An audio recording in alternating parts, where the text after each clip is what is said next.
Cherchez pas à parler, cherchez pas à parler. Taisez-vous. Non, laissez-le. Non. Abdel Ramdassi. Salut à tous, salam alaikum. On se retrouve avec un big débrief ce soir. J'ai le sourire aux lèvres, j'ai la banane. Ferran, il a cassé le mur jaune. Ferran, il a cassé le mur jaune. Je vous avais dit, série d'invincibilité, je sais pas quoi. 16 victoires d'affilée à domicile pour Dortmund. Parce qu'ils nous avaient pas rencontrés. Cherchez pas plus loin. Ils nous ont jamais rencontrés. On se revoit. Papa est de retour. Deuxième de la Ligue des Champions. Bref, on commence avec le débrief. On passe directement à la composition d'équipe. Hansi Flick a aligné les 11 titulaires. Je vais pas m'étaler. Balde à gauche, Koundé à droite, Peña, Inigo, Koubarsi, Pedri Casado, Olmo, Lewandowski, Lamine Yamal, Rafinha. Vous voulez quoi de plus? Compo parfaite, rien à redire. On commence par quoi? Le bon, le mauvais? On va commencer directement dans le vif du sujet. Aujourd'hui, j'ai envie de parler de quelqu'un avant d'entrer sur les individualités de chacun des joueurs pendant ce match. Parlons d'Hansi Flick. Je l'ai souvent critiqué dans mes débriefs précédents sur son coaching. Aujourd'hui, coaching payant. Mais quand je dis payant, c'est jackpot gling. Tu vois Ferran qui va s'échauffer? Tu vois De Jong qui va s'échauffer? Tu vois Fermin qui va s'échauffer? Tu te dis, je sais déjà.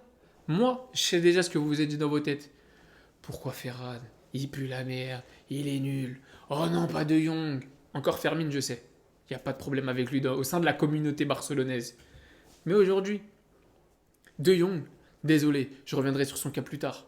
Parce que là, j'ai trop de choses à dire sur lui aussi. Mais parlons du bon. Fermin Lopez, qui me régale avec sa petite entrée, qui est responsable du deuxième but, si je dis pas de bêtises. Il fait quand même un magnifique déplacement sur le centre. But. Ferran qui traîne. But. Mais alors, Ferran Torres, je dois faire 2 petites secondes. Si vous étiez là la semaine dernière, je vous ai dit quoi? Laissez-lui une dernière chance. Je vous demande juste une dernière chance. J'allais vous sortir une rêve de vieux, comme dirait Kyo. Bref, vous l'aurez certainement pas. Doublé. Tu veux quoi de plus? De faire des serpents. Doublé.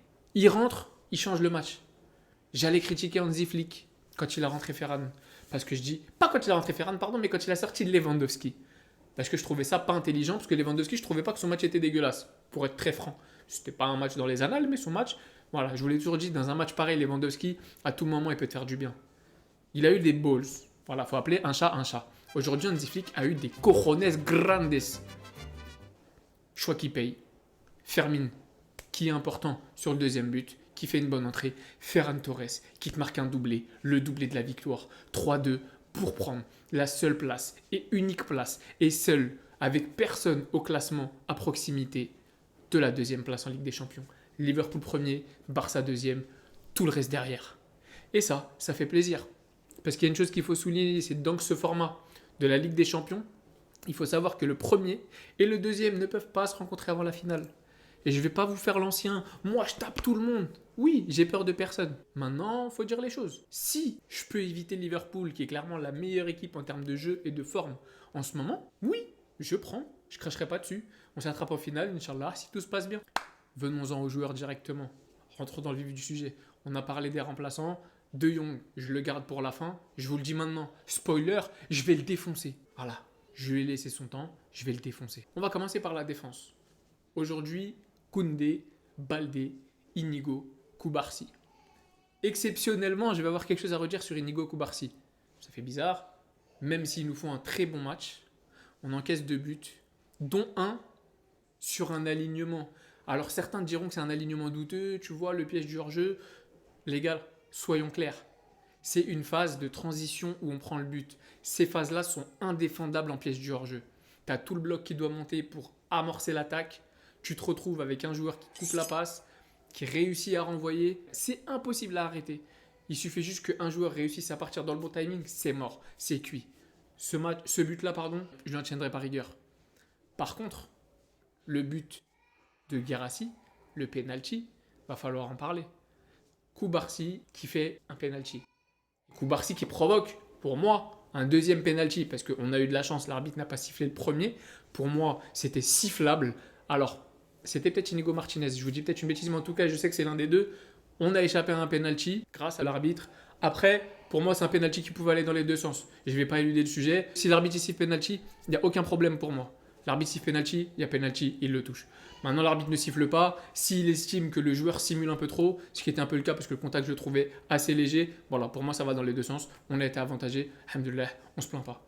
Maintenant, le deuxième penalty, Koubarsi qui pousse Guirassy dans la surface. Il provoque le penalty, il provoque le but, il provoque la remontée de Dortmund au classement. Et ça, concrètement, c'est quelque chose qu'il faut qu'on arrête. Le Barça encaisse beaucoup trop de buts sur des phases où il ne devrait pas. Sur des phases, tout simplement, où il n'y a rien. Des pénaltys, des fautes gratuites, des pertes de balles bêtes. C'est de la merde. Que j'encaisse un but dans le jeu, je peux l'accepter. Mais que je donne un but à l'adversaire, beaucoup moins. Donc disons-nous les choses, aujourd'hui Koubarsi nous fait un bon match. Inigo Martinez, un très bon match, j'ai énormément aimé son match. Mais voilà, gros point noir quand même pour le match de Koubarsi. Avec ce penalty, il prend son jaune, derrière ça l'handicap sur la manière de défendre, on sait comment ça se passe. Koundé de son côté, il retrouve Lamine Yamal, on voit la relation directement, ça dédouble, ça prend le couloir, ça défend. Aujourd'hui, il a eu un client, faut se le dire, Bino Gittens, pour ceux qui ne le connaissaient pas forcément, ou pour ceux qui savent de quoi il est capable, c'est un client Bino Gittens en 1 contre 1, très rapide, il aime le 1 contre 1, il est capable de partir sur sa droite comme sur sa gauche, bref, je trouve que Koundé s'en est très bien sorti.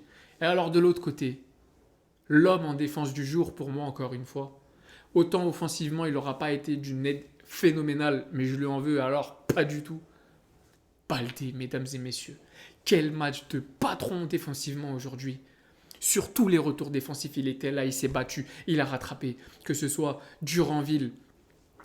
Vraiment, c'est aussi un client de l'autre côté, c'est une petite pépite à suivre.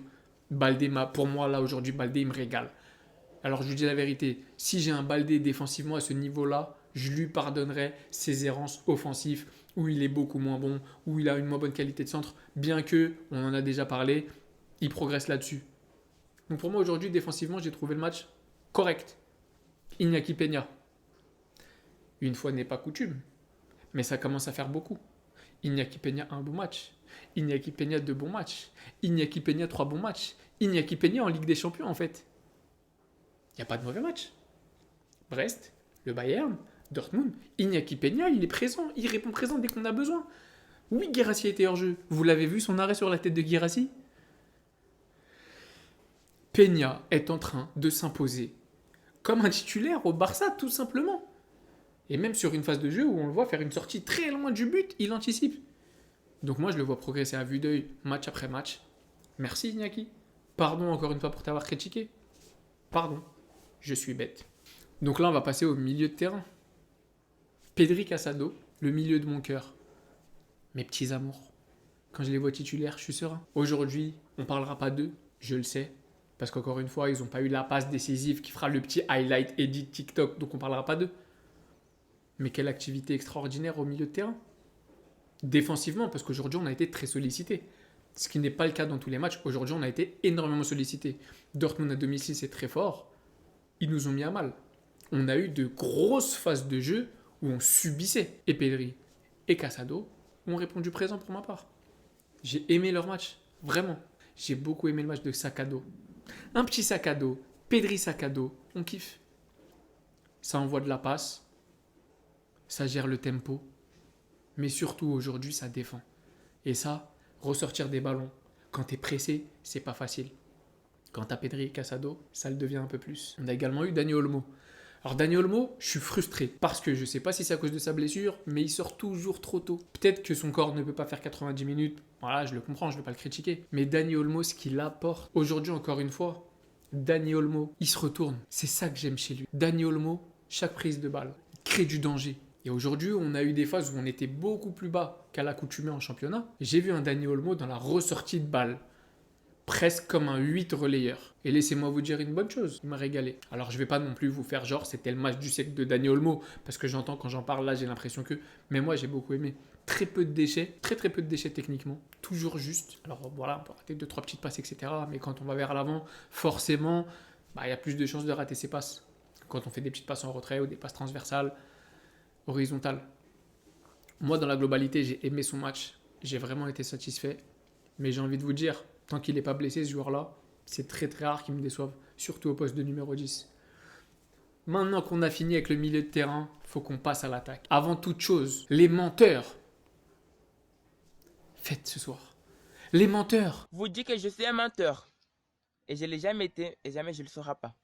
Allez-y, mentez à tous les gens qui n'ont pas regardé le match du Barça et faites-leur croire que Lamine Yamal a fait un match de monstre. C'est pas le cas. Hein. Attention, c'est tout sauf le cas. Lamine Yamal nous a sorti un match très moyen.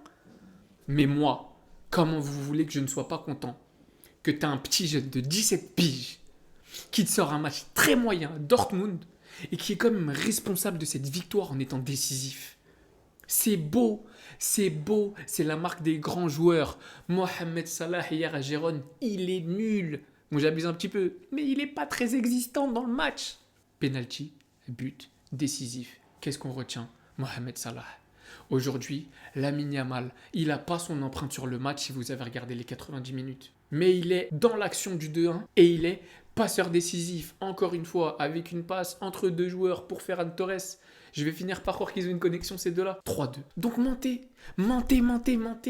Faites croire à la planète que Lamine Yamal, c'est le meilleur joueur du monde parce que c'est comme ça que ça marche aujourd'hui. Par contre, il y a un joueur sur lequel vous n'avez pas à mentir aujourd'hui. Celui-là, il me donne envie de faire des freestyles en brésilien. Celui-là, il a un brassard de capitaine. Celui-là, il me donne envie de faire... Bref, vous connaissez la musique, je connais pas les paroles. Rafinha, R11. Je vous l'ai déjà dit, on a eu R9 chez nous, qui a porté cet écusson, qui l'a porté cet écusson. On a eu R10 chez nous, qui a porté cet écusson. Vous croyez qu'il est venu à la présentation, à sa présentation, au FC Barcelone, au Camp Nou, avec un collier en or, avec un petit R au bout, en hommage à Ronaldinho, et que ce joueur-là n'allait pas mettre au moins une petite empreinte. R11, Rafinha, 17 buts, 10 passes D en 23 matchs. 6 buts, 2 passes D en 2 matchs. Je sais pas si vous réalisez en fait. Je sais pas si vous réalisez que le mec il a 27 buts et passes D en à peine 23 matchs cette saison. Il est clairement en train de se battre pour son ballon d'or. Moi je vous dis, Rafinha il me fait kiffer. Encore une fois il est décisif. Rafinha encore une fois il nous fait gagner le match. Alors aujourd'hui il sort. Au final, on gagne et je pense que ça lui fait pas plus de mal de un petit peu se reposer de temps en temps. Parce que voilà, je dis qu'il faut pas le reposer, mais en même temps, voilà, je veux pas qu'il se blesse. Mais je suis tellement heureux. C'est l'immense fierté de ma vie d'avoir défendu Rafinha devant toute la planète qui le critiquait. Je vous dis la vérité. Et pour finir, Lewandowski, voilà, je vous en ai parlé un petit peu tout à l'heure. Son match, je l'ai trouvé correct, moyen bon, il n'a rien fait de ouf. Quelques frappes par-ci par-là, il a essayé de peser sur la défense. Il n'a pas réussi à débloquer le match. Voilà, je ne peux pas lui demander tous les matchs de débloquer des situations. Il ne peut pas toujours être là, surtout qu'aujourd'hui, il n'a pas été servi non plus à outrance. Il n'a pas raté des occasions de folie. Donc pour moi, c'était un match, voilà, on l'oubliera, mais on ne s'en rappellera pas comme l'un des plus mauvais matchs de Lewandowski ou je ne sais pas quoi. Maintenant, avant de vous laisser, voilà, j'ai mis ma main sur mon genou. De Jong, Frenkie. Mírame, hermano. Look at me. Khamfia. Je t'ai défendu. Moi et un petit groupe de Barcelonais, on t'a défendu. On s'est battu pour toi. Quand il y a 2-3 ans, tout le monde voulait te vendre parce que tu coûtais je sais pas combien. Mais là, la manière dont tu joues, la manière dont tu marches sur le terrain, la manière dont tu es désintéressé du Barça, va falloir vite corriger ça. J'ai attendu, tu revenais de blessure, tu manquais de temps de jeu, pas de problème. Aujourd'hui, on te rentre offensivement pour te libérer de certaines tâches défensives en gardant Pedri et Casado sur le terrain. Tu rentres pour remplacer Dani Olmo. Le match, le caca que tu as sorti aujourd'hui, je ne veux plus jamais le voir. C'est plus possible. Les gars, je suis obligé d'être honnête avec vous. Vous le savez. Je ne suis pas en train de retourner ma veste. Je suis juste en train de dire que là, Frenkie de Jong, ce qui me dérange, c'est pas juste qu'il fasse un mauvais match. C'est clairement son langage corporel sur le terrain. Je le trouve désintéressé totalement du match. Comme s'il avait la tête déjà plus au Barcelone. Comme si sa tête, elle était déjà plus au Barça. Et ça, je vous l'ai toujours dit. C'est pour ça que j'ai toujours aimé Ferran Torres. C'est pour ça que j'ai toujours aimé Rafinha. Parce qu'un joueur nul, c'est une chose. Ça, c'est de la forme. Mais un joueur pas impliqué, qui mouille pas le maillot, ça, c'est autre chose. Et ça me déplaît. Quand tu portes ce maillot, cet écusson, il doit rentrer trempé à la fin du match. Que tu sois bon ou nul, il doit rentrer trempé. Moi, je lui tourne pas le dos, je sais les qualités qu'il a, je sais qu'il a besoin d'amour, je sais qu'il a besoin de confiance. Mais c'est pas avec ce comportement-là que les Barcelonais vont retourner leur veste, bien au contraire. C'est les Barcelonais comme moi qui vont retourner leur veste sur son cas. Donc Frenkie, t'as intérêt de changer et que ça saute. Donc c'était vraiment le point noir du jour.